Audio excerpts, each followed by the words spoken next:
Konnichiwa my dudes, my name is Jaku Jonesu and welcome to my channel. Recently on my channel I made a community poll asking if people knew the difference between shonen and seinen manga. It got about 200 votes and the consensus is most people do know the difference between shonen and seinen manga. I think a majority of people voted yes with 66 or so %. The point is, it seems like a lot of people do know the difference.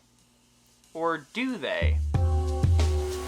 There's a lot of misconceptions about manga demographics in the West, which gives seinen manga an air of superiority because people say seinen manga is darker and more mature than shonen or shoujo manga. Why would I read a generic shonen or shoujo manga when my 200 IQ supercomputer of a brain requires a darker and more mature seinen manga?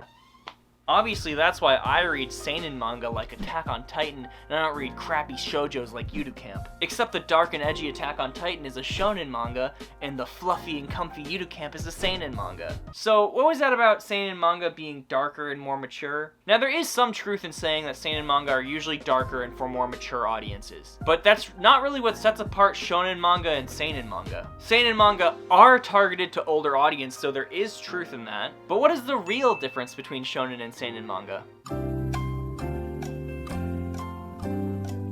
The answer is how difficult it is to read. In Japan, there are 3 different alphabets that everyone knows and can read. There's hiragana and katakana, which are super easy and don't take long to learn.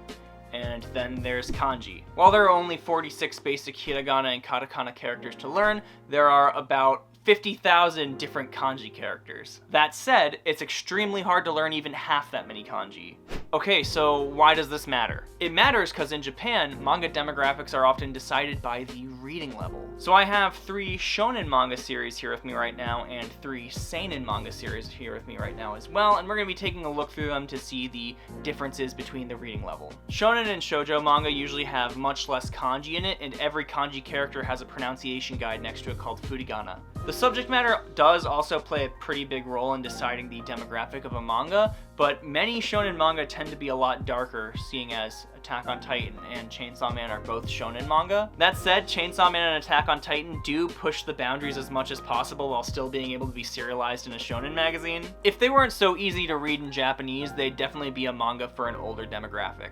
My Hero Academia is probably the perfect example of a shonen manga because it has all the different shonen tropes, it has a pretty light and easily digestible story, and about halfway through, it shifts to become much darker, which is fairly common in shonen manga. That's just usually how shonen manga naturally progress. They get darker over time. When we look at seinen manga, however, you'll notice that it is a lot more difficult to read and there's little to no furigana, or the pronunciation guide I was telling you guys about earlier. Sure, seinen manga usually do tend to cover darker and more serious topics like Tokyo Ghoul right here, but the other 2 seinen manga I have with me right here are actually comedy manga. Asobi Asobase, which is one of my favorite anime and manga series of all time, is a surreal comedy about a group of 3 middle school girls who just play Japanese pastimes and get in trouble a lot. It's incredibly funny and it is super underrated, so I suggest you guys check out the manga or the anime. Not nearly as depressing as most people think a seinen manga would be. In that same vein, we have Gokushufudo, or Way of the Household Husband,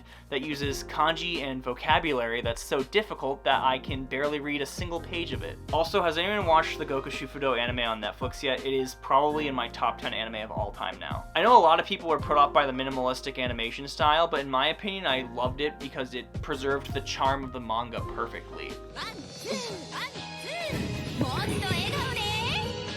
I know this video isn't a Gokushufudo anime review, I'm just rambling at this point, but you guys should really check it out if you haven't already. So like I said before, the misconception that separates shonen manga and seinen manga only really exists in the West. But credit where credit's due, how else would we know, because most of us just read manga in English anyway. So if you were to ask me which one of these is meant for a mature audience, I would think this one 10 times out of 10 if I didn't know any better. Wait, no, I fucked that up. No, did I? I don't know. An important distinction that I think will clear up this entire misconception, though, is that words like shonen and seinen are demographics, not genres. I see a lot of people on Reddit saying that their favorite genre of manga is seinen when they really just mean dark fantasy. Obviously, it's a super easy mistake to make, and for years and years, I was referring to dark fantasy manga as seinen manga, and I had the whole misconception in my head as well. So it's not really a big deal. And for the most part, seinen manga do tend to be darker and more mature, so if that's what comes into your head when you hear the word seinen, you aren't necessarily wrong. The point I'm trying to make is that darkness and story depth doesn't really make a seinen manga, and that both shonen and seinen manga are equally great in their own rights. That said, I'm a firm believer in shoujo supremacy. Sailor Moon is better than anything I've shown you today. So now for the question of the day, what is your favorite shonen, seinen, and shoujo manga? Let me know in the comments below. Follow me on Twitter, link down in the description. Watch one of my other videos here, everywhere. Like, subscribe, hit the bell button for more weeby content like this. And on that note, I will see you guys later. Gokigenyo!